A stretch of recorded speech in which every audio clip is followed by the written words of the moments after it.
Hello, everyone. My name is Colin Peartree. I am the team coordinator for the ANA Avatar XPRIZE. Pleased to welcome you today to our first session in a series of Meet the Teams webinars. Today we're featuring Team iBotix, who hail from the Netherlands. I'm joined by my colleague and ANA Avatar XPRIZE technical advisor, Jackie Mori, as well as 4 members from the iBotix team, Tico, Jan, Bernd, and Egil. We're going to hear more from those gentlemen in a moment, but I wanted to get started with just some quick overviews about the XPRIZE webinar and a bit about the ANA Avatar XPRIZE. So for those of you who are not familiar, the ANA Avatar XPRIZE is a $10 million competition focused on the creation of a robotic avatar system that will enable the transportation of an operator's senses, actions, and presence to a remote location in real time. You may be wondering sometimes why we have created an ANA Avatar XPRIZE. ANA's business has always been to connect people and places and cultures around the world. And ANA wants to bring the ability to travel to more people around the world and bridge the gaps between us, such as distance and time. Avatar technology can help us bypass those connections, those barriers, and enable us to connect with loved ones and others around the world to distribute our skills and hands-on expertise all around the world. A quick overview about what an avatar system is. An avatar is a physical robot that will enable an operator's senses, actions, and presence to be transported to a remote location in real time, allowing the human operator to interact within that remote environment and feel as if they're truly there. As an example, I want to point your gaze to the image on the right here from Toyota Research Institute. This is just a great example of what an avatar system could look like. On the left is the operator using a full operating system there, and the avatar robot on the right. Typically more at a distance, but you're showing it at a close view here just to see exactly what a system may look like on both ends.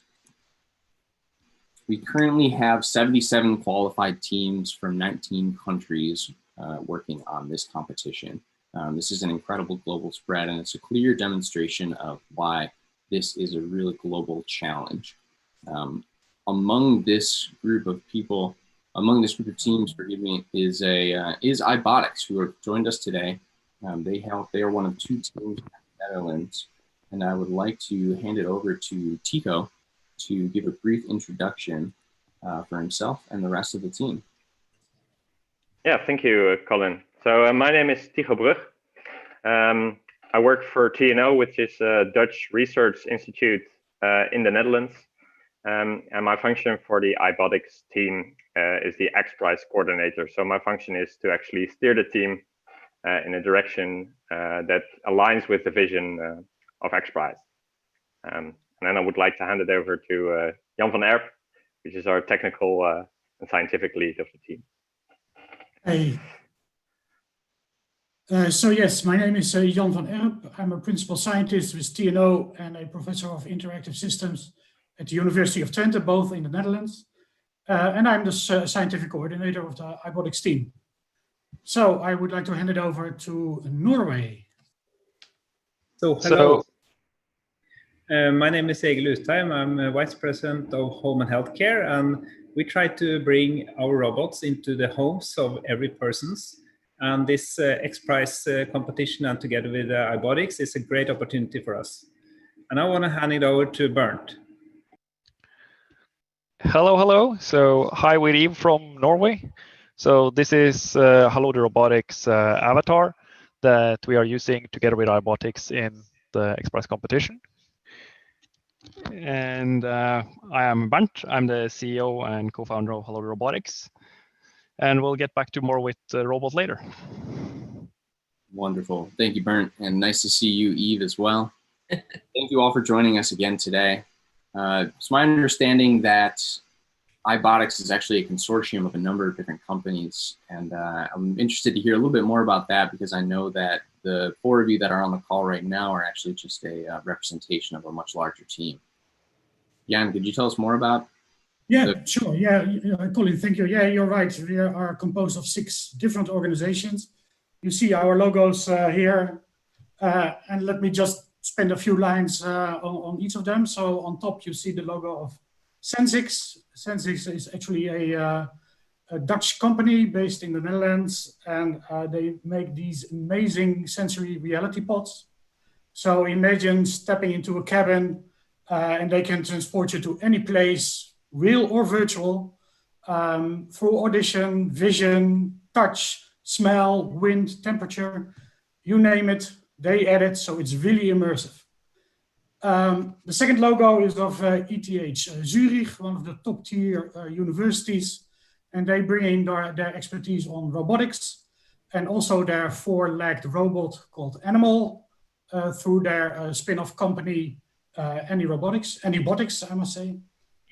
Halodi Robotics from Norway, they bring in Eve, humanoid robot, and you will see and hear more about that during this webinar. Then we have TNO. TNO is the Netherlands Organization for Applied Scientific Research, and that is a not-for-profit independent R&D company. Tico and I represent this partner, and TNO covers both the project coordination as well as system integration. Then we have Hapsion from France, and they make real high-end force feedback devices, so they take care of the right touch, both on the arms and on the hands of the operator through their very innovative hand exoskeleton. And last but not least, the University of Twente, also based in the Netherlands, and they bring in their expertise on robotics and mechatronics, and also on social robotics and user system symbiosis. So that's it in a nutshell. In a nutshell. Thanks, Jan. See, that's really interesting to hear just about the organization that is iBotix, the number of companies that are coming together in order to make this, your participation in the competition a success. Does being a consortium present any challenges to your development? I think it has some challenges. Well, you're spatially separated, and that means that working together can sometimes prove a bit more difficult than what would have been if you're the same company, actually, and you're together in one location. But actually, that's precisely the challenge that we're trying to solve within XPRIZE. So we're trying to bridge this gap of distance by using robotics that can actually promote your functional and your social self across the world. So in my opinion, it has some challenges, but just combining all this knowledge that these companies possess has far more advantages, in my opinion, than it would have disadvantages. So really like working together with all these superb companies. And I think also it's really important that these kind of competitions allows us to take the kind of upfront cost it is to work in such a big consortium with all the challenges that involves. And once you actually get going and get to know everyone, you've met a few times and you get good workflows together, it's kind of a thing that hopefully will go on for a long time. And a very golden opportunity to get all these smart people working together. That's a great addition. Yeah, we're always excited to hear about those points of collaboration. Collaboration is one of those things, especially in an integration challenge such as the ANA Avatar XPRIZE. It's such an important facet of it. There are a lot of moving parts. There are a lot of things that need to come together to make an avatar system really work effectively.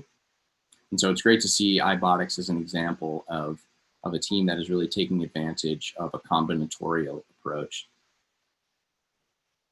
Just a quick note to the audience, as we move forward through this discussion with iBotix, I want to encourage you all to submit questions in the Q&A function that's available at the bottom of your Zoom window. I neglected to mention that at the beginning of the webinar, but we will have a short Q&A session from you at the end of the webinar. So please feel free to submit questions. I want to take us back a little bit in the iBotix story to the beginning of the competition. What inspired you to get involved in the Avatar XPRIZE and take up the challenge? Shall I take that? Yeah, go ahead, Jan. I think we all have our own inspiration, but actually the vision of this competition perfectly aligns with the vision we're promoting for, let's say, 2 decades. So it is really a great opportunity to see that you're not out there alone, but many people share the vision and well, the fact that we can compete with the best of the class, the best in the world. Yeah, that's just amazing. So we are all really excited to be part of this team and part of this competition. Thanks, Yeah, Jan. super exciting. And as Hello to Robotics, we were founded to make safe, capable robots a lot towards home care and healthcare. And half of this system for us comes through avatars and telepresence, not only relying on autonomy, but relying on being able to do social care through a robot over distances. So there is such a good alignment between what the company wants, where the company wants to go, and what this competition is doing. And I think it's one of the most important also problems to solve currently from a humanity standpoint. So super fun to be part of this.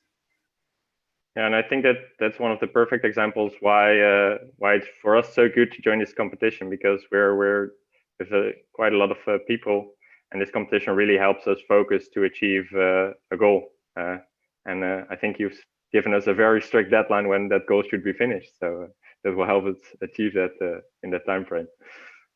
Yeah, excellent. Yeah, on one hand, we have this collaborative team that you're working with, but seeing it, you know, as we mentioned, there's 77 teams in the Avatar XPRIZE now competing.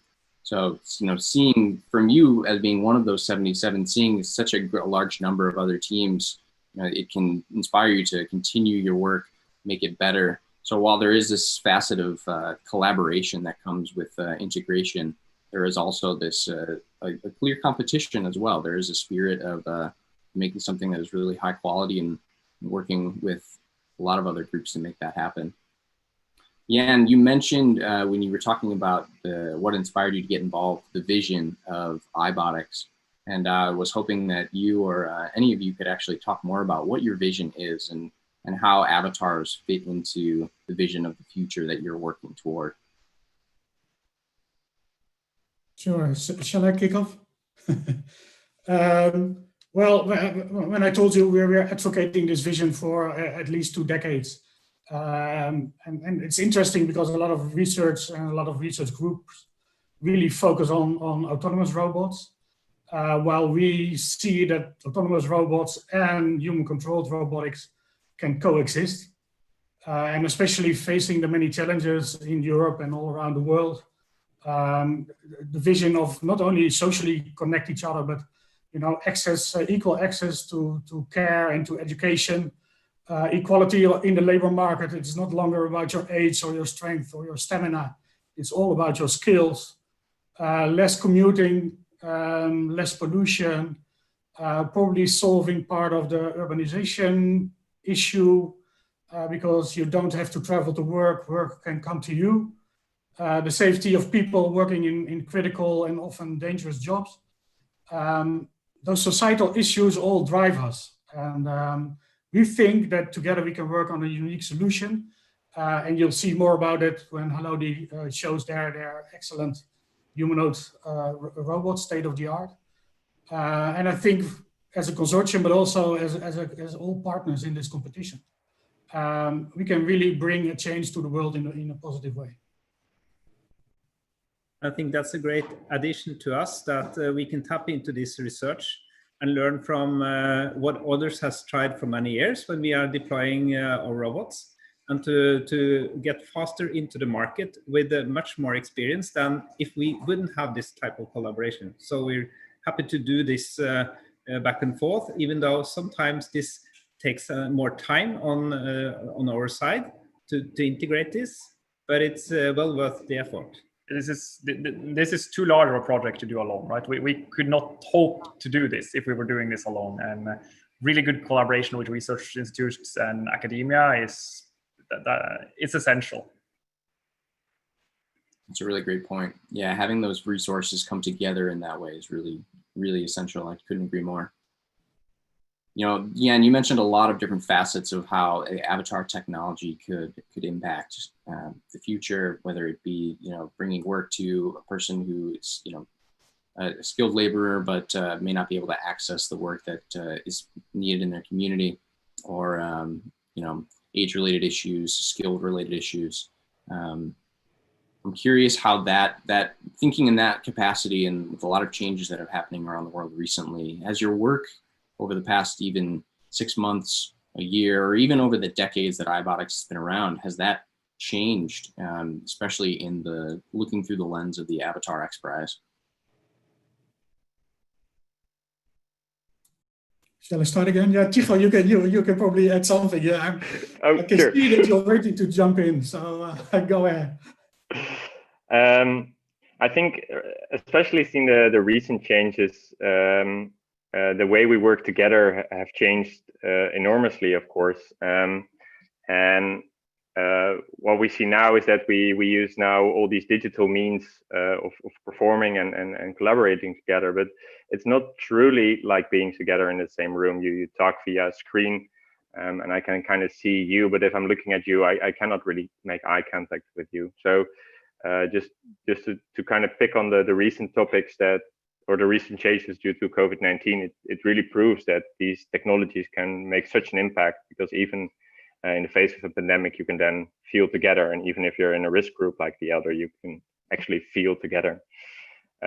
Also part of the change, and that's more if you look at the long term, I think previously, looking back 20 years, I guess, we had to hope that autonomy would be able to solve everything. Doing all these tasks, autonomous would prove to be the change of the world. However, we now just see that even after these years of development in autonomy, like there are certain tasks that you just need the human creativity, where autonomy doesn't work. You need human creativity and the human brain to actually tackle these tasks. And I think that's what changed our way of looking at it, is that you want to have a way to collaborate between robots and humans and not have them work separately. And I think that's what we're trying to do with iBotX, and that's what we're trying to do with XPRIZE. Mm-hmm. Yeah, I think that's a really important thing to consider.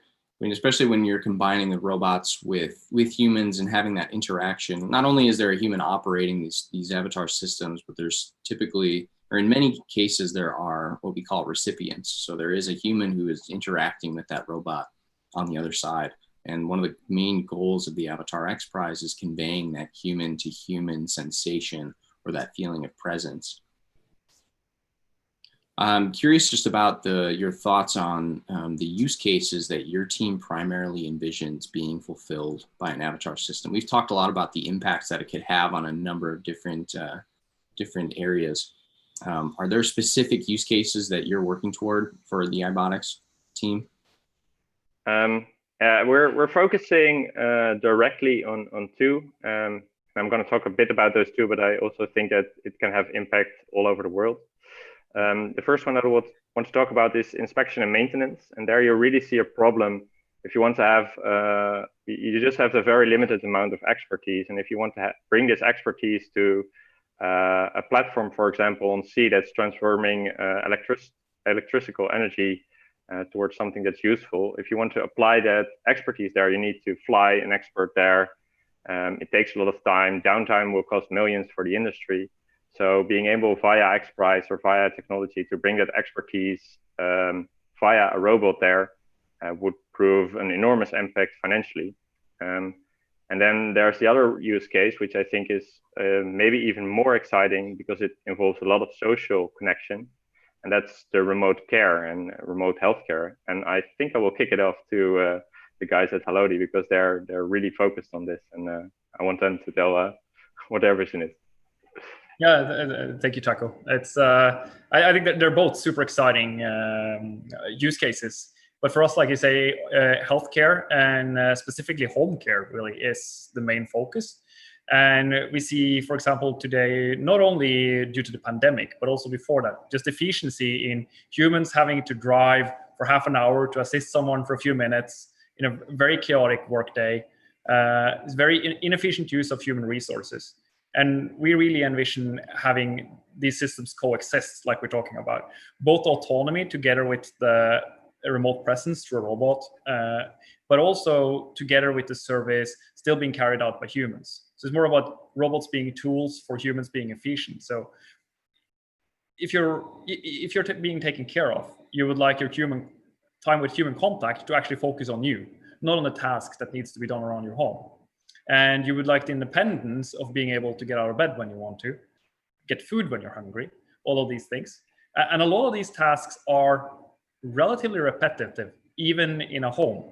Like, for example, receiving food at the door, putting it in the fridge, unpacking it, heating it, placing it on the table, maybe helping someone assist them in getting fed. These are quite repetitive tasks. But when you start to do statistics on this, you see that most of the time is actually consumed by random tasks that are very short duration and that you really couldn't plan for. And that's where these remote presence comes in extremely handy. And of course, the feeling of being there and social connection is so important for being able to follow up your loved ones over big distances, right? If you're in the US and you have an old person over in Europe, you have 10 minutes available suddenly, and you can just log on and feel like you are there and share this connection. And I think that's also essential to this new and really connected world we're living in.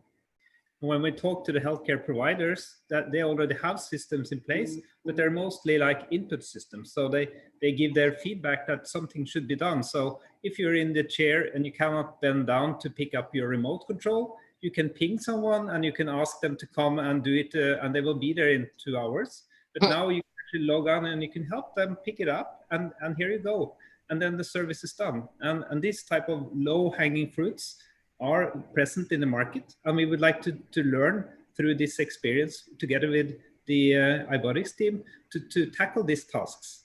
And it's not only by fancy navigations, but it's more also delicate tasks like picking up an object and being socially present at the same time to understand the robot's space together with the humans, and how would you like to have this robot in your home when you're elderly yourself. Yeah, thank you. That's a great addition. Yeah, and I think it is also good to take this opportunity to kind of share a part of our vision. Halodi has a very nice robot, especially fit for this use case. But that's why we also have another team member, namely ETH Zurich, and they have a robot which is very well capable of doing this inspection and maintenance task. And that part of our vision is that you can design a control pod more in a way that you can control all these types of robots. But the benefit of having fit-for-purpose avatars will really be that you can do tasks even more optimal than you would do them yourself as a human. That's a really great point, and an interesting secondary facet to your vision of how avatar technology can impact the world. So you have on one hand the Halodi robot, which we're going to see more about pretty soon here, which is going to offer a more human experience, especially when operating it, because it has a more humanoid appearance. Also, it's built for a different set of tasks. But I also understand that you're working with another type of robot that may offer a different, entirely different experience, perhaps less on the human connective side, but something that's more utility based and can offer a different variety of skill sets. So yeah, it's interesting. And if I can give a very short sneak preview of the other robot, and if I can share my screen. Yeah, if you'd like. Just to indeed also give some insights in how it will look, and hopefully you now can see indeed the robot from ETH Zurich, and that's really just to put out there that that's also a very nice team member and on the team, and we're not going to have a live demo for them, but just to give some highlight on them as well. Yeah, thanks for showing that sneak peek. Yeah, it's good to see that, even though like we mentioned, the Avatar XPRIZE is focusing on that human-to-human connection, providing that sense of presence, there are bound to be other types of telepresence technologies that enable different use cases to be fulfilled. The sense of presence is a crucial, as I've mentioned, a crucial facet to this competition. We've also talked sometimes about a term that comes from the Japanese. The term is sonzai-kan. It's the feeling of being in the presence of a human. I'm curious what that means to you and how you're moving toward achieving a sense of presence with your avatar system. Maybe the guys from Haloti can talk about that a little bit. I can do a short introduction. I think Jan is more an expert here, but at least for us, what we see that is super exciting is that once you have a human operating a robot, the human brain is so good at like detecting that a human is moving. So once you map the same kinematics and you're moving in the same manner, it kind of feels like someone's there. This is super powerful, and there's been a lot of experiments on this, which you can even just like have a dot that tracks your head, and you see it move like a human head, and you feel like there's a person there, and like so there's so little cues that needs to be present. And I think it's super exciting how to map out this so that you can have an avatar presence where you feel that, and at the same time it doesn't get creepy. Like the uncanny valley is a real challenge here, and I think we have very different approaches to that. And I think all the teams in the competition will have very different approaches to that. From all the way to like, let's do a full representation of our face, to let's just do very abstract notions of emotions. And I don't think anyone's nailed it yet. I don't think anyone has the solution, but I think it's super exciting that everyone now starts exploring this in such a wide range. Yeah, that's a really great point. Hey, Jackie, I'm curious, and you have some familiarity with the study of what presence actually means. You know, the point that Bernd brings up about nobody quite nailing it. I'm curious if you could say a little bit about, you know, why presence is so tricky to pin down and why this is such an important facet of the Avatar XPRIZE. Well, I think for the Avatar XPRIZE, it's critical because what we want to do is increase communication, and we want to increase that connectivity across the globe, across cultures, and put that physicality into that connection. I mean, we've got a lot of things now that allow us to have digital avatars, but there's something missing, that sense of touch, that sense that we are in the physical presence of someone, which is how we've evolved as humans. Now, we don't quite know how our brain works to say that is another human being there. And we don't know how much we need to feel the same kind of presence we have between two humans as with a digital or a robotic avatar. So we're kind of in uncharted territories here. And I think that idea that does it have to look like a human, and how much does it have to look like a human? That is going to be one of the things that comes out of this competition that we're going to be able to more precisely define.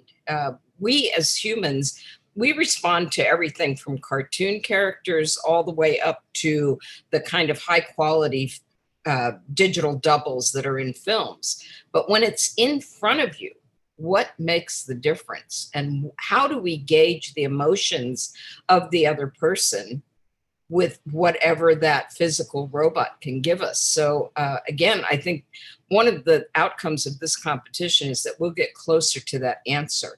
And I think your solution is actually really cool. So I'm looking forward to you showing that to everybody here.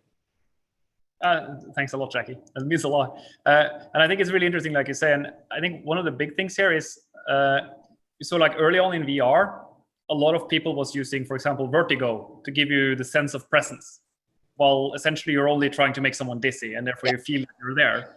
And I feel that up until this point, there's been a lot of the same things going on in HRI, where you see like, you know that if you pick on these specific things, you can like trigger some basic instincts in the human, and the human will be like, oh, that's scary. And then you feel like there's a presence there. And I think where it gets really interesting is when you get past that point and you actually feel like this is safe, but there's a human here. And yeah, it's going to be super exciting to figure it out. And the subtle cues too, as you said, you know, just trying to make someone feel dizzy or have that novelty, we got to get past that. So it's got to be useful in a way that we fully trust. And trust is also a big component of this that we won't get to, I think, for this competition, because we won't be using it for long periods of time. But a physical robotic avatar, we have to trust that the other person is on the other end of that. That's a really great point. Is there time to add a few lines, Colin? Of course. Oh, okay, yeah, excellent, thank you. So yeah, I would like to stress that we really have a bi-directional view on presence, and presence not only in a physical sense, but also in a psychological sense. But it's important both for the operator and the recipient. So for the operator, we really aim to tap in what we call avatar ownership. So we want to give the right sensory cues to the operator, that the operator really believes that the avatar is his own body. The avatar cameras are his eyes or her eyes. The ears are my ears. So that's one side of the coin. The flip side of the coin is that the recipient must feel to interact with a person, not with a robot. And so he or she must be able to see who crawled into the skin of the avatar. And that is beyond knowing that there is a human inside. You must know who it is, because there's a large difference. Is it Colin? Is it Jackie? Is it Bernd? I want to know who is inside that avatar without falling into the uncanny valley. So we want to go beyond just simple expressions, social cues like emotional expressions. You really want to recognize or be able to identify who is in the avatar. So we're talking about avatar ownership and true social presence in a bi-directional sense. And social presence, per definition, at least for me, but for the whole iBotix team, social presence is bi-directional. It goes two ways. Yep, good point. You cannot have only one of the two have social presence and the other one not, then you fail. Yeah, I appreciate you mentioning that. I also like the term avatar ownership as a way to feel like you're embodying that robot and making it seem like it's a more human experience for the operator. The bidirectionality is a really crucial point, and I think that's something that all teams should be thinking about, is how to make that. So it's less about thinking about plugging into an outlet. You bring a cord toward the wall. It's almost like bringing two ends of an extension cord to meet, so that there's two sort of moving parts that you need to unite in order to achieve that sense of presence. I think this is a really great point at which we could segue over to our demonstration of Eve. I'd love to see more about that. And that could give us a little bit of a view into what it's like for Bernd, who's going to be operating Eve, to tell us more about how it feels when he's inside or owning that avatar experience. So while Bernd gets set up, I want to remind everybody that the question and answer function is still open. We invite you to submit questions if you have any for iBotix. Another note, you may have been viewing this in gallery mode or as a speaker mode. You do have those options for viewing Zoom. If you want to get a closer look using Zoom to the screen that Bernd is going to be using for the demonstration, I do suggest that you go into speaker view. You can also choose to pin Bernd's video if you want to make that a full screen, and that'll give you a little bit of a closer look onto that screen. But of course, that is up to your personal preference. Awesome. Can you guys hear me? Yeah. Oh, and now yes. we see you. And you can also see me. That's great, right? Thank you. So I just start by showing off, like there was some quite specific design goals on Eve when it comes to enabling remote avatar operation. And one of them was being able to match the human kinematics. So like when I move, you can see the robot moving the same as I'm moving. And there's a one-to-one relation with how all of these movement patterns are generated. And the ability to do this at relatively high speeds. So you can follow directly what I'm doing as a human. Really gives you the sense of interacting with the world at a distance somewhere else. And like you said initially, of course, we're doing this side to side with the robot to show how this works, and you can see the latency or hopefully lack of it while moving. But this system also works really well over distance. And we've been running this from north to south in Norway, which is a quite long country, to test this in some healthcare applications. And it's a really fun and engaging experience. So yeah. What are you seeing? Yeah, so actually I am seeing through the eyes of the robot, and it's a very interesting question. So this is currently built as a cockpit. So I'm viewing out through a window into the world, and that window is in 3D. So I can like see depths. So if I want to touch, for example, finger to finger, just to like show that I can also actually do quite fast and accurate motions. So if I do this, you can see that I can touch finger to finger with the robot quite fast. And this, of course, is hard to do if you don't have 3D vision. But this ability to like build it as a cockpit is also very interesting because it gives you embodiment in a manner where you are a smaller person kind of in a big robot, operating this big robot, viewing out of the world. And that's currently where we are, how we built this. It's one of the things we really need to explore as part of the competition, how this should function to get proper presence. And I'll gladly admit we're not there yet. It is very effective at doing tasks, but it's not very effective at giving you the proper embodiment of the robot. So there's still a way to go there. And one of the really important things here also is not only being able to move fast and like a human and be relatively accurate and all these things, but also be able to do this while staying safe. So here actually we build robots in a very, very different manner than most robotic systems, where we make sure that the mechanics have as little energy as possible when moving, making the robot itself soft. And I can have my colleague Egil come over here and I can show, for example, if we shake hands. And as you can see now, if I, for example, touch Egil, I can touch Egil quite fine and at quite high speeds. And I'm hopefully not hurting him because I like Egil, because the robot's safe. And it's kind of like a human in a manner that you can say the limbs are stiff, but the joints are soft. And this makes it very natural to interact with.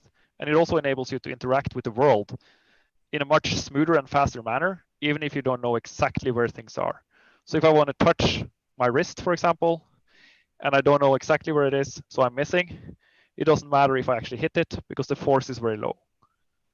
And this enables you to do a lot of tasks a lot easier through this kind of telepresence than with classical robotic systems.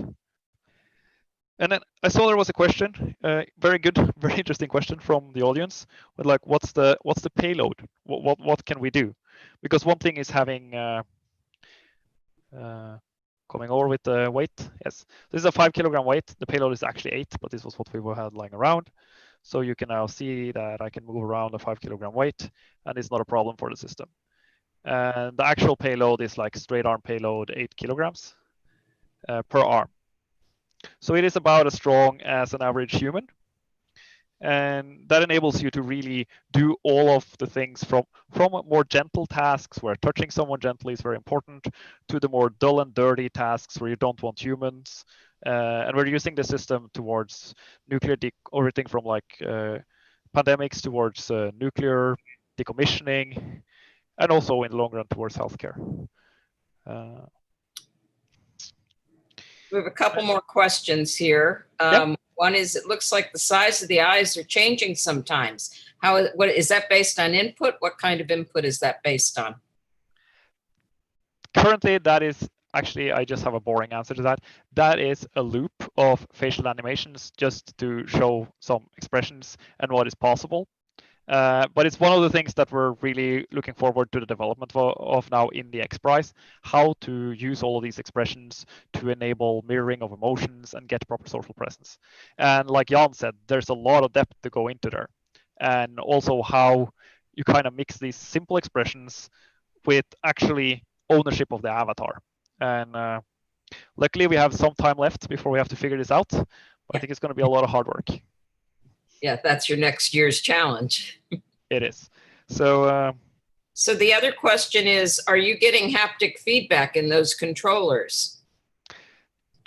Not currently. Here we are very happy to have Haption with us as part of the consortium, which are providing proper force feedback through their, I forgot the name here, if someone helps me. It's the Virtuos. Yes, 60 and the H glove for the hands.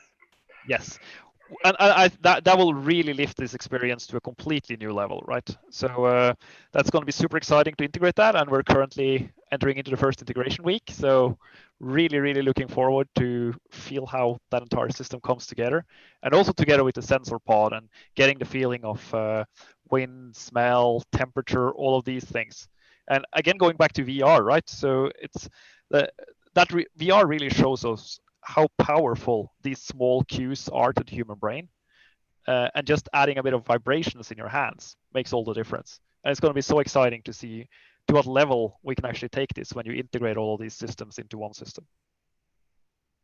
And then right now, how are you doing navigation with your robot's obviously mobile? How do you make it come over to somebody? So then you're driving with the joystick. So and that's really not the way we will be doing it in the long way. We have some plans there of how to be able to decouple that from using your hands, so that you can still enable you to do good manipulation while doing the driving. In addition to having a point and click interface where you can like click on the ground somewhere, the robot will show you the path it will take, and it will drive there. So those are the approaches that we're taking. They're kind of like a dual approach. It really depends on what you're trying to achieve and how complicated the environment that you're in is. But again, it's this nice thing between sharing the autonomy between the human and the robot. So you can mix and match a bit. So are you going to be using automation in any form as part of the system?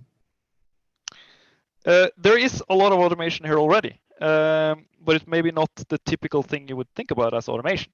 So if my fellow engineer Jesper here comes over, who wrote this balance controller, he can shove me around a bit and show that the robot is actually balancing.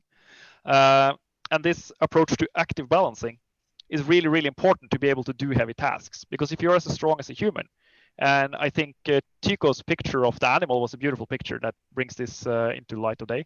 It's like opening a door, for example. Now, if you're opening a door that's stuck or very heavy, you cannot do that without using your mass to lean in, or using your mass to lean back and pull on this object. And to do this, you have to actually have your weight high up and kind of look at your base as unsuspended weight and be able to move that quickly around to balance. And this makes you very, very stable, and also able to have a very small footprint, so that you can get through narrow doors, you can do all of these things. And also the robot does not expect the floor to be flat. So going up a ramp, or one wheel going over a rock, or more rougher terrains, all of these things, you can still do stable locomotion and stable manipulation. So that was a very interesting choice we did kind of early on, where we had a big discussion about should we really try to handle the complexity that comes from this dynamic balancing. And at this point, I think I'm very glad that we did that, because it opens up a lot of use cases that's very hard to do without it. And the robot looks completely untethered. Is that true? It is untethered.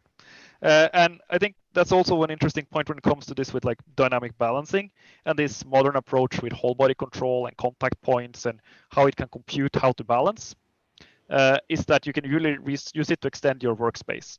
So I don't have a table in front of me right now, but one thing I could do is, for example, I could lean on a table while leaning forward, and then reach further out because I'm now leaning on a table, and therefore my robot is more stable, right? And I can do a better example. So like I said, like we can work high up, of course. The robot is about 184 centimeters tall, so it's quite large workspace. But this kind of balancing also enables us, for example, to sit on the ground and then balance on our knees and base, instead of balancing like we do now on the 3 support points with the wheels. So if I go down into our on the ground pose, you can see that the robot can sit down, and this also really shows off these, again, soft joints and how this softness enables you to, for example, handle hard impacts.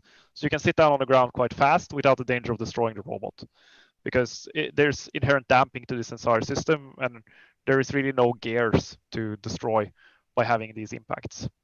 And it also looks like this could enable the robot to pick up something that's fallen on the ground. Is that true?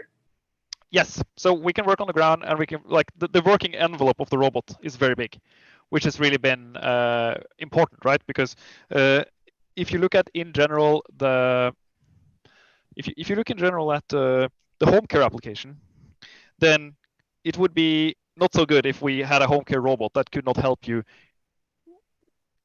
enable you to like access the places that you no longer can access yourself.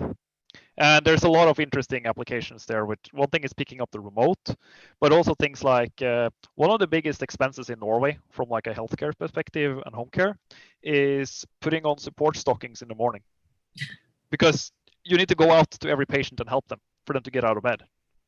And this is, for example, a task where you require all of these things. You require to be able to work close to the ground. You need to be safe. You need to be compliant. You need to be able to work together with the human. And that's a task that I really look forward to trying to do with this avatar system when it comes together, because it's such a good example of having to work together with the patient. And being a human, it's not going to do like exactly what you want it to do, right? So you need to somehow make this collaboration work really well. And yeah, it's going to be super exciting. I think we lost our host, Jackie. It does look like that, doesn't it? But maybe, I don't know if we have time, but I can answer some questions that people asked in the chat. I wonder if we lost, well, if you have questions, please type them into the chat. I'm not seeing a lot right now, but I think that what you just mentioned about the collaboration between the human and the robot, that's pretty precise. You know, if you're trying to help somebody put on support stockings, you don't exactly know how that human's going to interact with that robot. So different humans are going to interact differently, and the robot has to be very flexible to be able to integrate with that action. So we are looking forward to see how you come up with a solution to that. We have some more questions. If the operator position does not match initially, once you start the control, does the robot quickly move to match position? So is there a correction there? So usually we do it the other way around. So we move the world to the robot, because that means you're not moving. So it's a lot more comfortable, and it also doesn't make the state estimation of the robot go crazy. Because if you suddenly move the robot, then the robot needs to compensate for all these accelerations and forces.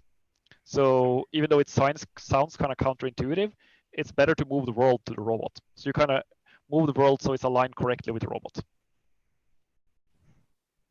Okay, next question. Will the hands have grasping functions? And I want to put that on both sides of the equation, the robot hands and your hands, because grasping with those controllers is a little awkward these days, although I see you're doing that pretty well. With the haptic solution that you're going to have for the robotic hands, how is the grasping going to be done? Maybe I can first touch on the operator side and then kick it over to Bernd for the robot or the avatar side. That would be awesome. For the operator side, there's not only the haptic feedback, so we indeed have haptic feedback in the arms and the hands by the devices from Haption, and they offer end effector actually force feedback by the attachment point at the wrist, but they also offer an integrated hand functionality, so you also have feedback in your fingers when you're grasping something. And something that we're really looking at is how that's going to affect the operator, and if other social cues like tactile feedback still can be added to make the experience better. Even another great feature. Is that the gloves in your background shot? No, actually, those are the gloves of another team in XPRIZE. Oh, okay. But no, those aren't. But I hope you will get to see them very soon. I think another great feature is that it's not only going to be force, but it indeed is going to be smell, it's going to be heat, and it's going to be airflow as well via the sensing spot. So that's how the operator is truly going to experience it. And then kicking it off to Bernd for the grasping function. Oh, yeah. Yeah, Jackie, you will not be handling the controllers, right? So your hands are and fingers are free to move. You get haptic and possibly tactile feedback, and the tracking system will not be like it's shown right now. No, not at all. You have full dexterity. Right. And this is Realize what's so you're super only- exciting, right? You're only halfway there. So yeah, we're not trying to say that what we're seeing today is what we think you're going to have in a year, but just trying to figure out, you know, what's possible. It sounds like you guys are pushing the envelope on a lot of different fronts. I think we have a beautiful system coming together with all of these haptic devices and sensors, and that's one of the big carrots for us in the competition, to be able to work together with these systems and integrate it into our system, because that's something we don't bring to the table. So what you're really seeing now is our initial contribution to the consortium, and then it will be a lot of hard work to bring this all together into this hopefully present avatar where we can do this. But I should also point out, when you come to like the hands, that the hands are actually the only thing on this robot that we don't make. And while these are very good at what they're doing, they're not necessarily suited to do like this full haptic feedback on all fingers. And it's going to be really exciting to see what we can do there. And I think that's one of the really remaining unsolved hardware problems in robotics currently. How to build, not to build hands that can work, but hands that can work like that, be light enough, and actually be robust enough to handle proper interaction. Because if you're using an avatar and I am going around in the world and I'm actually doing things and I'm touching things and I'm picking up objects all day and doing stuff, things will go wrong. So building hardware that's robust enough, that's a real challenge. And yeah, it's also going to be there's a lot of challenges there, like fatigue and things like that. But we have a couple technical questions. How much does your robot weigh, and how is the battery life on it? It's a very interesting question. So easy one first. It weighs 89 kilograms. And then on battery life, so this is a quasi-direct drive system, which is why it is soft to interact with. And this means basically we have power consumption related to the square of how heavy the payload we're working with. So power consumption for the robot when just like idling and doing light movements is very, very low. Like the mechanical part is less than 50 watts. And we have a 1 kilowatt hour battery. Now the compute is about 300 watts. So actually that's the dominating factor. So for all practical purposes, you get about 3 hours of battery life, depending on what you're doing. Okay, we'll field another question here. How are you preventing self-collision of the arms? Is it a vision-based solution or force sensors? We don't. We just rely on the system being soft, and that the forces, like the force feedback in the system. So if I'm touching my own arm here, I'm actually not limiting any forces or anything. It is just due to the force that I'm exerting being kind of proportional to how much the deviation from where I was trying to put my hands is. And when we do autonomy, we use this to kind of try to approach problems from what's called an impedance, directional impedance approach. So we're saying like to open a fridge door with a robot, I would kind of like to be stiff in this direction, but I would like to be soft in this direction. If you can see this, even though it's not 3D, because my arm will follow the kinematics of the door.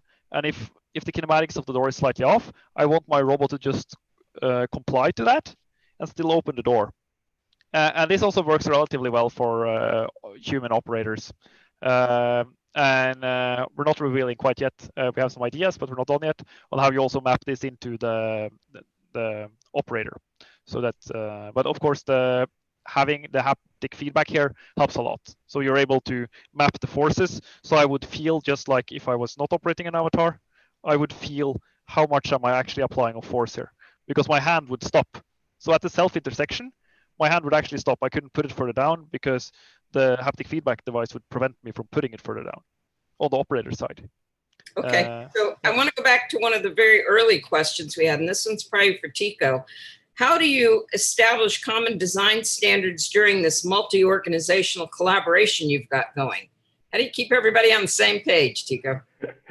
That's a very good question, and involves a lot of talking, a lot of meeting. It involves having technical people from one company visit the other one. What I really like is what we're seeing now is that students from the University of Twente actually do their internship at the Robotic Systems Lab at ETH, so other competitor there. The other way is around as well, so students from ETH visiting the University of Twente, us going there, having a lot of meetings, integration weeks. That's it. But I think there's not a shortcut. It's just making sure everyone's on the same page, and it's effort. Is it taking longer given our global situation? I guess it is a bit. We did plan quite a huge integration week at ETH Zurich somewhere in March, and that was just not possible and just not safe to do. And those are truly important for us, especially because we're so widely spread. So it makes it a bit more difficult. On the other hand, we have an integration week now where we envision controlling the robot from the Netherlands. Yeah, you work around it. You're working on a solution to a problem we have that you need the solution now. Exactly. That's true. But we were also very lucky in that we actually got to have a couple of big gatherings before the COVID situation and get to know each other. And I think that's one of the interesting points also of this remote avatar and presence, if you can get that feeling of having met someone without having to, because remote work together works so much better if you've met the person on the other side a couple of times. It just lowers the social barrier. Yeah, that's that trust thing, and how we're going to do that with our robotic avatars that we're avataring into remains to be seen. But right now I'm going to turn it back over to Colin's video representation of his live self, and we'll finish up this webinar. Yeah, thanks, Jackie. I appreciate it, and I apologize for dropping off there. Unfortunately, internet had its way in that instant. I want to give a shout out to the folks who are also watching live on YouTube now. I hope that my falling off of this site did not interrupt the stream, although if it did, I do apologize. With a few minutes left, there is one question that came from the YouTube chat that I wanted to work in here, just to make sure that we're all participating. So this is from Brian. Is there an everyday robot type? Is Eve an everyday robot type of application? Sort of like, as he puts it, the nanny from the Jetsons? Or is this a basic frame that's going to have interchangeable components for different aspects that can be used in a variety of use cases? Oh, that's a hard question. So Eve is not, but the goal of the company is to create that.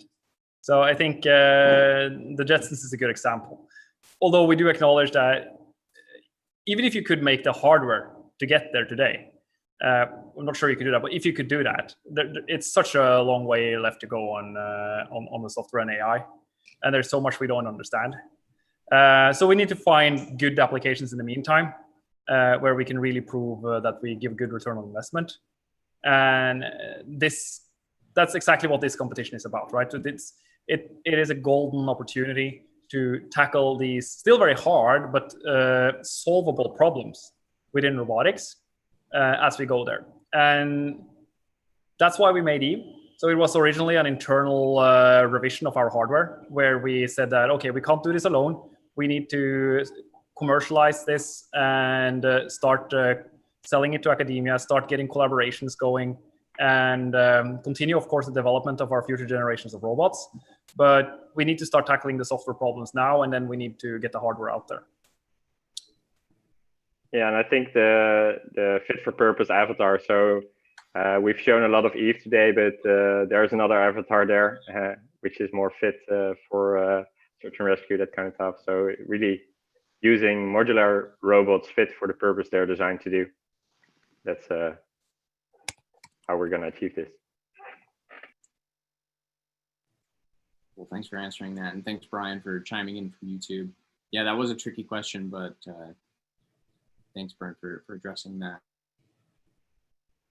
We are just at the top of the end here of today's session. This has been a really informative and insightful and enjoyable experience. So on behalf of the Avatar XPRIZE team, I want to thank Ticho, Jan, Egil, and Bernd for taking the time to be with us today. Once again, it's been a pleasure speaking with you and letting the audience take a closer look at what your team is working on, how Eve is coming together, and all of the integration work that you're doing together. I apologize for me dropping off. I I wish that had not been the case, but thanks, Jackie, for jumping in and continuing the discussion. Before we jump off, any parting words from iBotix team, any of you? Not in particular, but really thank you for having us. It was a pleasure and an honor to kick off this series. And I guess the whole iBotix team is really looking forward to meeting the other teams and competing, of course. So hopefully we make it to the semifinals, and all the listeners across the world do too. And we'll meet hopefully soon. Oh, really well said, John. Yeah, that's the only from us. So thank you for this really, really good opportunity. We're super hyped about this. It's going to be so much fun. I think my teammates couldn't have said it better. That's great. Well, we are thrilled about your excitement and are glad to have you as part of the competition. We look forward to seeing your further developments. For everyone that's viewing, thank you for taking the time to be here, whether you are watching live on YouTube, through Zoom, or you're catching the recording a bit later. Thanks for taking the time with us. This has, as you know, been the first in a series of our Meet the Teams webinars, and we featured Team iBotix from the Netherlands today. If you have questions about the Avatar XPRIZE or Team iBotix, or want to learn more, feel free to email questions to avatar@xprize.org, or you can visit our website, avatar.xprize.org. To learn more about iBotix, you can visit their website at ibotix.com. And if you're a competing team, you can get in touch with them as well and learn more about their systems. The next Meet the Teams interview is just a week away, so be on the lookout for more information about the team Gitai, who are from Tokyo, and we'll be sending webinar information on that shortly. Until then, we are wishing you well from Los Angeles and hope you're all healthy. I hope that you enjoy the rest of your mornings, your afternoons, or your evenings, and take care.